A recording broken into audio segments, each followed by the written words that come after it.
귀한 찬양 감사합니다. 우리 갈보리의 감사가 넘치는 사순절 보내시기 바랍니다. 아멘.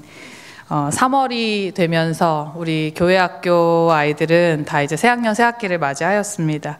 긴 겨울방학을 보내고 3월 첫 주가 되면 우리 아이들은 이제 나름의 어떤 기대와 설레임이 가득할 텐데요. 제가 지난주에 그 초등학교 1학년 입학하는 친구들의 마음은 좀 더 특별할 것 같아서 제가 이제 물어봤어요. 기분이 어때? 그랬더니 희원이가 떨려요 라고. 얼마나 떨리겠어요. 완전히 유치원이랑은 다른 새로운 세계로 들어가는 건데요. 그래서 담임선생님은 누굴까? 친구는 누굴까? 뭐 짝꿍은 누가 될까? 내가 잘할 수 있을까? 뭐 이런 긴장감이 얼마나 많이 있겠습니까? 그 기분을 너무나 알 것 같더라고요. 그런데요, 그렇게 초등학교에 입학하는 1학년만큼이나 떨리는 분들이 바로 그 초등학교 1학년 부모님, 엄마들이 더 떨린다고 하더라고요. 유치원 때와는 완전히 다른 시스템이기 때문에 걱정과 염려가 많다고 합니다. 저도 그 시절을 보냈고요.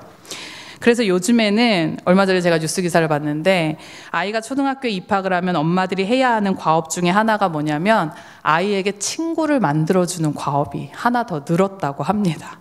그래서 이 뉴스 기사를 보면서 이거 너무 과잉보호 아니야? 라고 생각이 순간 들었는데 또 그렇게만 생각할 수가 없는 것이 요즘에 그 형제들이 많이 없잖아요. 외동이 대세이고 많아봐야 2명, 3명인데 그러다 보니 이 가정 안에서 뭔가 그런 인간관계를 경험하기가 어려운 거죠. 경쟁하고 뭐 양보하고 배려하고 부딪히고 화해하고 이런 것들을 자연스럽게 배우기가 어려운 거예요. 가정 안에서.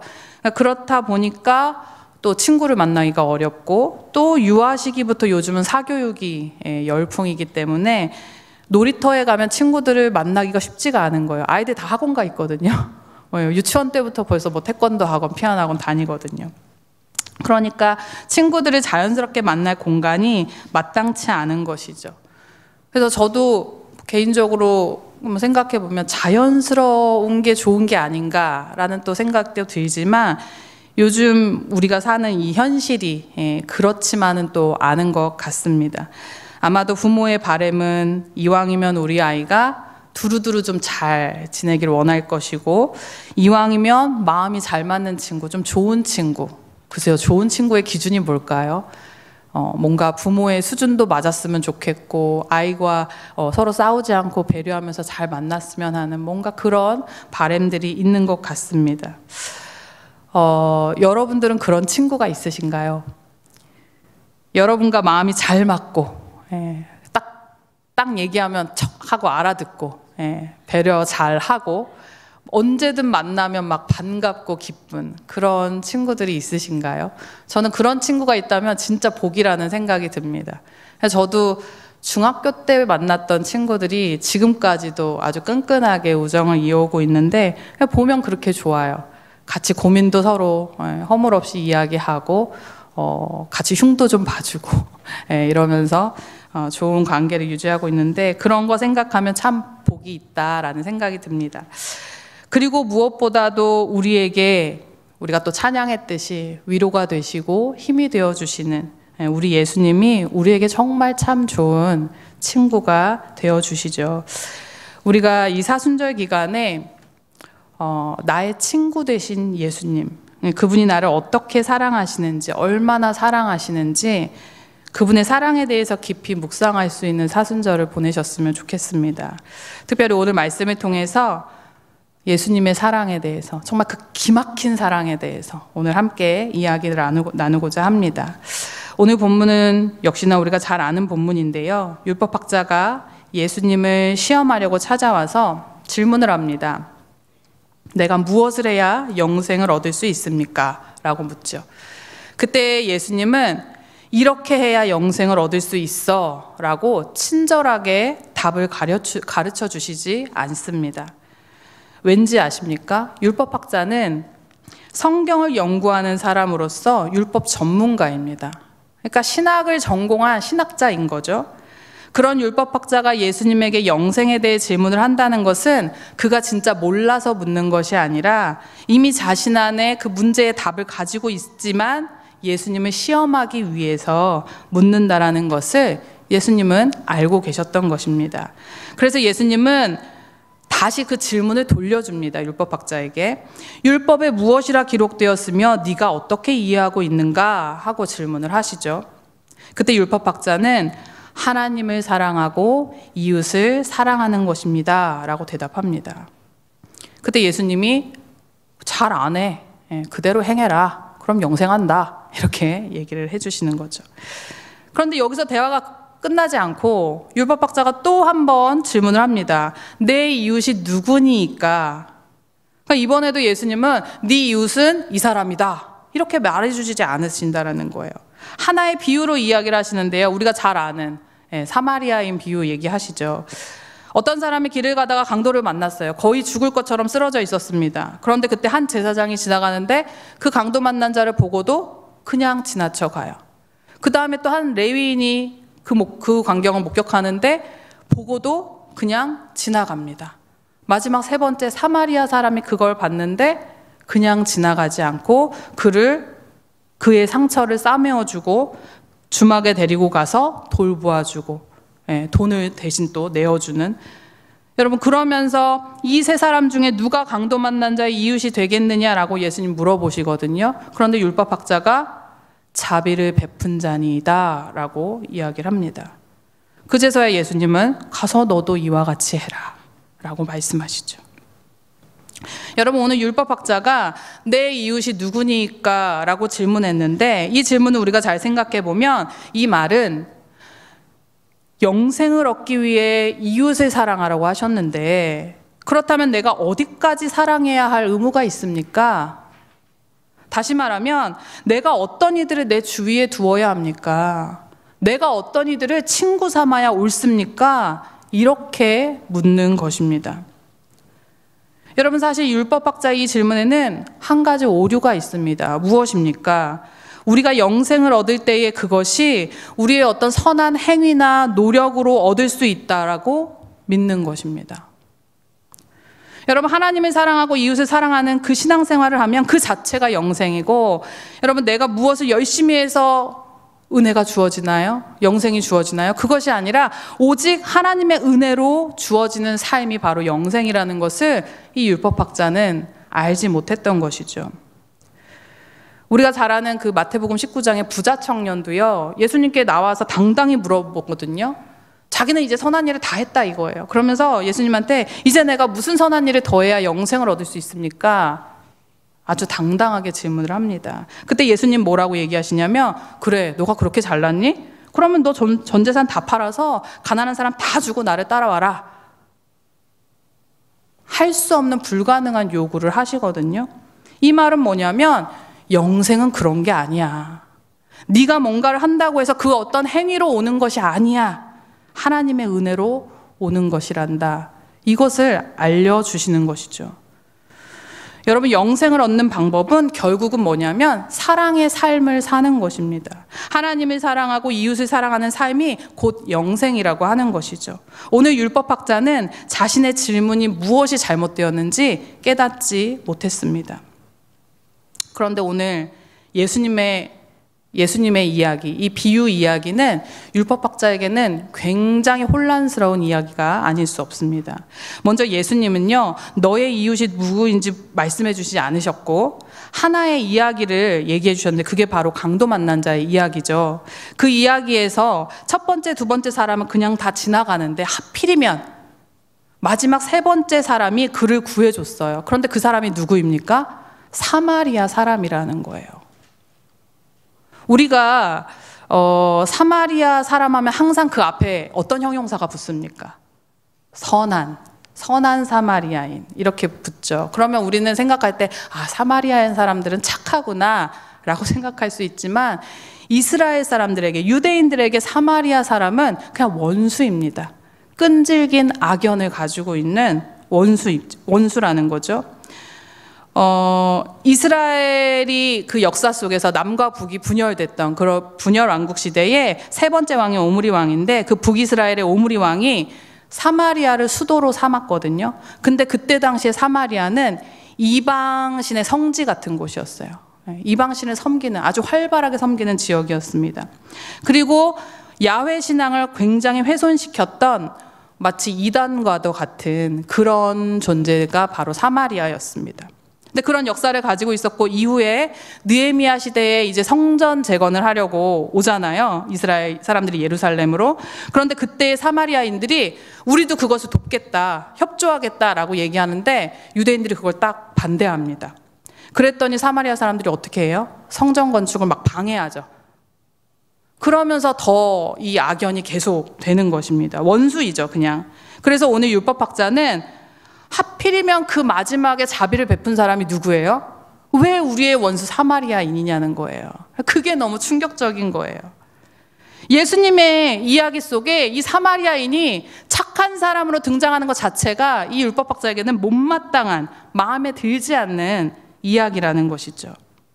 자신은 선을 행해서 구원에 이르려고 했는데 예수님은 오히려 그런 율법학자의 망상을 다 깨버리는 것입니다. 결과적으로 예수님은 사람의 차별을 두지 말라는 그 이야기를 하고 계신 것입니다. 그러니까 모든 것을 그냥 다 일반화시키는 오류를 범하는 거죠. 사마리아인은 나쁘다, 사마리아인은 그냥 원수다, 이렇게 규정 짓는 것, 일반화시키는 것, 이것이 우리에게 굉장한 문제를 가지고 온다라는 것입니다. 여러분, 사람을 차별화하는 것, 이것은 미움과 증오를 만들고 불화와 갈등을 초래합니다. 내가 사랑할 사람을 정해버리고 사랑할 자격이 있는 사람만 사랑하고 그런 사랑으로 하나님께 인정받고 구원에 이른다고 생각하는 그런 우리의 사고 자체가 오류라고 하는 것이죠. 사마리아 사람이 원수지간인 유대인을 구했다는 것은 사랑의 모든 경계가 다 무너졌다라는 것입니다. 예수님은 내 이웃이 누구냐고 묻는 율법학자에게 강도 만난 자의 이웃이 바로 너다라고 이야기하십니다. 그러면서 너가 함부로 이웃을 고르지 말아라, 친구를 고르지 말아라, 아름다운 사랑에 참여해라 라고 말씀하시는 것이죠. 여러분, 한번 생각해 보십시오. 제사장과 레위인은 왜 그 강도 만난 사람을 구하지 않았을까요? 그들에게도 나름 이유가 있었습니다. 유대인은요, 죽은 사람을 만지면 부정하다 했습니다. 함부로 만질 수 없었어요. 부모가 죽어도 그 주검에 가까이 갈 수가 없습니다. 부정하게 되면 요제의 재물을 먹을 수도 없고 부정을 씻기 위해 일주일을 기다려야 하고 어린 붉은 암소를 태워서 드려야 합니다. 이게 제사장은 그런 지켜야 될 아주 복잡한 규범들이 있었습니다. 레위인도 마찬가지죠. 제사장 보조역으로 제물을 준비하고 노래를 부르고 11조를 거두고 성전 정비를 해야 합니다. 그렇기 때문에 강도 만난 사람을 함부로 만질 수도 없고 도와줄 수도 없었던 것이죠. 결국은 한마디로 얘기하면 신앙심이 너무나 깊어서 사람을 구조할 수 없었다라는 거예요. 이들은 이들의 신앙을 지킨 거예요. 이들의 율법을 지킨 겁니다. 맞죠? 네, 율법을 어기지 않기 위해서 사람을 구조할 수 없었던 거예요. 신앙심이 깊은 자신들의 종교성 때문에 인간성을 잃게 된 것입니다. 이것이 무엇을 이야기해 주는 것일까요? 제가 오랫동안 여러 교회를 다니면서 느끼는 것 중에 하나가 신앙심이 깊으신 분들 중에 다른 사람을 쉽게 정죄하는 분들을 제가 많이 보았습니다. 나만의 이렇게 신앙적인 규범이 딱 있습니다. 그 기준에 미치지 못하면 그냥 신앙이 없는 사람이에요, 다른 사람들은. 저도 대학 다닐 때 동아리 활동을 좀 했는데 개인적인 일이 있어서 동아리 모임에 빠지게 되면 거기 선배가 뭐라고 얘기하냐면 너 지금 영적 전쟁 중이야 이러면서 저를 막 아주 매도해요. 죄인이라는 거죠. 그게 너무 싫어가지고 동아리 활동을 그만두었습니다. 오늘 제사장과 레위인도 종교성이 너무나 짙어서 모든 일을 그냥 선과 악으로 보는 것입니다. 자기 기준이 딱 정해져 있는 것이죠. 여러분, 그러면요, 다른 사람을 공감할 수 있을까요? 다른 사람을 친구 삼을 수 있을까요? 그럴 수 없는 것입니다. 그래서 오늘 예수님은요, 이런 유대인들의 종교성을 마치 조롱하듯이 일하면 안 되는 안식일에 되게 무수히 많은 사람들을 고쳐주셨어요. 그들에게 보면 그건 할 수 없는 일이에요. 하면 안 되는 일이에요. 그런데 예수님은 38년 된 병자 고쳐주셨죠. 손 마른 사람 고쳐주셨죠. 수종병 든 사람 고쳐주셨죠. 굉장히 많은 일들을 안식일에 행하셨습니다. 그래서 유대인들의 아주 미움을 받았고 항의를 받았죠. 유대인들 입장에서 보면 예수님은 완전히 그냥 무슨 바나나, 돌연변이, 이단아였던 것입니다. 생각할수록 예수님은 놀라우신 분인 것 같아요. 우리는 보통 어떤 사람들과 친분을 쌓고 싶습니까? 소위 세상에서 좀 잘 나가는 사람들, 유명한 사람들, 이름만 대면 좀 알만한 사람들, 그런 사람들을 만나면 뭐 사진 찍어서 SNS에 올리기도 하고, 나 이 사람이랑 사진 찍었다 막 자랑도 하고 그렇지 않나요? 제가 한 10여 년 전에 어디 무슨 과학관에 갔다가 그 과학에 대한 어떤 이렇게 강의를 해주신 분이 있었는데 그 처음 뵙는 분이었고 처음 듣는 강의였는데 그게 너무 귀에 쏙쏙 들어오고 강의를 너무 잘하는 거예요. 그래서 강의가 끝나고 그냥 사진을 찍고 싶었어요, 그분이랑. 그래서 딱 사진 찍어가지고 봤는데 그분이 누구냐면 카이스트의 정재승 박사님이었어요. 그래서 나중에 보고 이분이 이렇게 유명해졌어. 사진 찍기 잘했다 막 이런 생각했는데 자랑하고 싶더라고요. 근데 그런 거죠. 뭔가 유명한 사람, 그런 사람, 내가 알아봤어. 나 그런 사람을 알아봤네. 이러면서. 근데 여러분, 예수님은요, 전혀 그런 분들과, 그런 사람들과 친분을 갖지 않으셨어요. 오히려 세상에서 잘 나간다고 하는 그런 기득권자들과 친하게 지내지 않으셨어요. 하나님을 믿는 종교성이 짙은 서기관, 바리새인, 율법학자, 이런 사람들과 친구가 되지 않으셨어요. 오히려 누구와 친구가 되셨나요? 정말 소외된 사람들, 죄인들의 친구, 외로운 자들의 친구, 병든 자들. 여러분, 우리가 잘 알듯이 사람들이 다 손가락질했던 그런 세리, 삭개오와 친구가 되어주시고, 천대받았던 여인들의 친구가 되어주시는 그런 예수님을 우리가 성경 속에서 만나면서 이것이 우리에게 무엇을 말해주는 것일까? 여러분, 예수님은 모든 이들을 친구 삼으셨고요, 그 친구 삼은 이들을 위해서 십자가에 못 박혀 죽음까지 감당하셨습니다. 요한복음 15장 13절 15절을 우리 같이 한번 읽겠습니다. 사람이, 앞에 화면을 보시고 우리 같이 한번 읽겠습니다. 시작. 사람이 친구를 위하여 자기 목숨을 버리면 이보다 더 큰 사랑이 없나니 너희는 내가 명하는 대로 행하면 곧 나의 친구라. 이제부터는 너희를 종이라 하지 아니하리니 종이 주인이 하는 것을 알지 못함이라. 너희를 친구라 하였노니 내가 내 아버지께 들은 것을 다 너희에게 알게 하였음이라. 아멘. 여러분, 예수님은 제자들을 친구라고 하셨어요. 예수님은 자신의 이익을 위해서 친구를 선택하지 않으셨습니다. 이 제자들이 어떤 제자들입니까? 얼마 안 있으면 예수님을 다 배반할 제자들입니다. 배신자들. 그런 사람들을 친구라고 얘기해주고 계시죠. 그리고 그들에게 비밀 없이 하나님께 드린 것, 아버지께 드린 것을 다 알게 하셨고 목숨을 아끼지 않으셨고 그렇게 지금 여기 있는 저와 여러분들을 선택해 주셨습니다. 여러분, 한번 잘 생각해 보십시오. 우리 중에 정말 사랑받을 만해서 하나님께 사랑받은 사람이 누가 있습니까? 죄송하지만 아무도 없죠. 예수님은 사랑할 수 없는 사람들을 사랑해 주셨습니다. 원수 같은 우리들을. 그러니까 유대인들 입장에서 사마리아인 같은, 하나님께는 우리가 그런 하나님을 배반하고 정말 끊임없이 하나님 앞에 죄성을 드러내는 그런 우리를, 원수 같은 우리를 선택해 주셨다는 거예요. 여러분, 이거는요, 예수님이 만약에 차별하시는 분이었으면 우리는 절대 선택을 못 받았어요. 근데 예수님은 차별하지 않는 분이었기 때문에 지금 우리가 이 예배당 안에 이렇게 하나님을 알고 하나님을 예배할 수 있다는 거죠. 우리는 선택받지 못했어요. 하나님이 정말 어떤 선과 악의 그 뚜렷한 잣대로 그 규범 안에 들어오지 못하면 다 내쳐버리신다면 우리는 절대 이 안에 들어올 수가 없다는 겁니다. 매 주일마다 저 문 앞에서 그걸 다 체크한다고 생각해 보십시오. 이번 주에 얼마나 죄를 지었는지 파악하고 얼마나 선을 행했는지 파악하고 그 점수가 되는 사람만 이 예배당에 들어올 수 있다면 우리는 아마 못 들어왔을 거예요. 차별하지 않는 예수님의 사랑이었기 때문에 우리가 지금 여기에 있을 수 있고 그렇게 자격 없는 나를, 부족하고 연약한 나를 선택해 주신 것입니다. 그것도 모자라 예수님은 그런 우리를 위해서 정말 그 십자가 위에서 그 사랑의 극치를 보여주시는 거죠.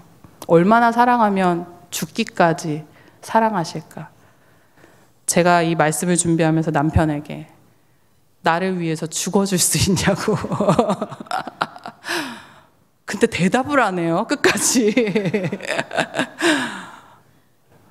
끝내 듣지는 못했지만 역시 우리 예수님밖에 없다라는 결론에 도달했습니다.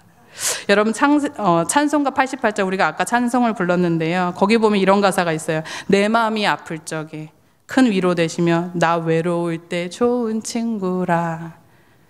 온 세상 날 버려도 주 예수 안 버려 끝까지 나를 돌아보시니. 이따가 부를 찬송인데요. 찬송가 436장에 보면 이런 가사가 있습니다. 산천도 초목도 너무 음을 높게 잡아가지고 산천도 초목도 새 것이 되었고 죄인도 원수도 친구로 변한다. 이게 여러분 놀라운 하나님의 은혜입니다. 예수님 그런 분이세요, 여러분. 하나님의 이 예수님의 사랑에는요 그런 힘이 있습니다. 죄인도 친구 삼으시고 원수도 친구 삼으시는, 그렇게 변하게 만드는 힘이 있다라는 거예요. 온 세상이 날 버려도 주님은 나를 친구로 삼아주시는 그 주님의 사랑을 여러분 확실히 믿으시고 누리시기 바랍니다. 아멘. 마태복음 24장 12절에 보면 이런 말씀이 있습니다. 우리 한 절밖에 안 되는데 같이 한번 읽어보겠습니다. 시작. 불법이 성함으로 많은 사람의 사랑이 식는다. 앞뒤 맥락이 지금 없어서 잘 모르겠지만 장차 올 재난의 징조를 이야기하면서 이 본문이 나옵니다. 불법이 성하게 된대요. 장차. 많은 사람의 사랑이 식는다라고 말하고 있습니다. 여러분 불법이 성한다라는 건 무법천지가 된다는 거예요. 서로 신뢰가 깨지죠. 신뢰가 깨지면 서로 배신, 위선, 증오, 미움, 분노 이런 것들이 더 많아져서 사람들은 더 이상 사랑을 할 수가 없게 되는 것입니다. 가족끼리도 마찬가지고 형제끼리도 마찬가지고. 여러분 이런 말씀을 읽으면요 정말 제 마음 한켠에 예수님 곧 오시겠구나 이런 생각이 정말 듭니다. 왜냐하면 우리가 지금 사는 이 시대가 가족도 형제도 친구도 그냥 너나 할 것 없이 공격하고 뭔가 따뜻한 뉴스 기사를 찾기가 정말 어려운 것 같아요. 사랑이 식어가고 있는 것이 아닌가 이런 생각이 들면서 정말 기도하게 됩니다. 정치, 사회, 경제 모든 분야에서 여러 가지 갈등과 문제 이런 것들이 정말 끊임없이 일어나고 있는 지금 이 시대를 보면 여러분 어떤 생각이 드십니까? 나의 생각이 저 사람의 생각과 다르면 그냥 딱 선 그어버리고 마음 맞는 사람하고만 어울리려고 하는 이제 총선이 얼마 남지 않았는데요. 어느 교회에 국회의원이 두 분이 계신데 한쪽은 파란색이고 한쪽은 빨간색이에요. 그러면 여러분 그 담임 목사님은 얼마나 고통스럽겠습니까? 자꾸 인사시켜달라고 얘기하고 아주 괴로우시겠죠? 제가 우리 교회 진짜 여러 가지로 좋아하지만 정말 좋아하는 것 중에 하나는 이 설교 강단에서 정치 이야기를 하지 않으신다는 거예요. 전 그게 정말 감사합니다. 제가 여러분 정치는 그냥 각자의 견해인 거잖아요. 그게 진리가 아니죠.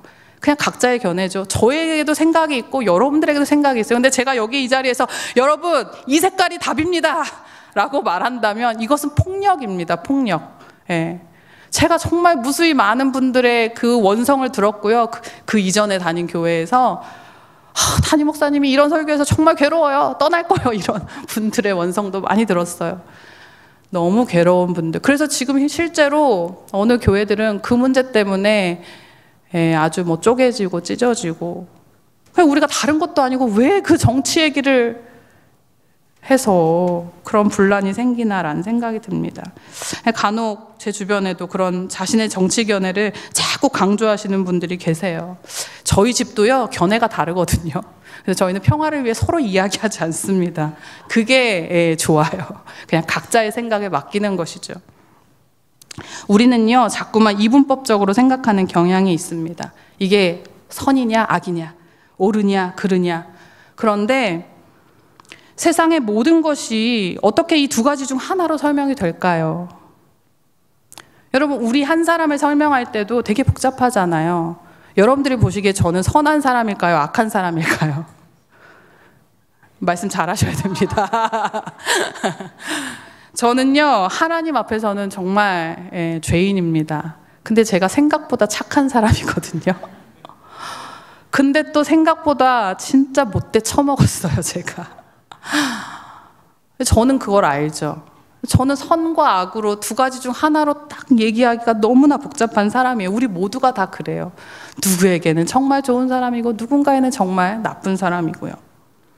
여러분, 선과 도덕은 그런 성격을 갖고 있습니다. 무언가 그 기준에 미치지 못한 것은 그냥 악이에요. 그렇게 규정하면서 그것을 배제하고 분열하게 하고 갈등을 만들어냅니다. 그러나 그 모든 것을 하나로 만드는 것이 무엇이냐면 바로 예수님의 사랑이라는 거예요.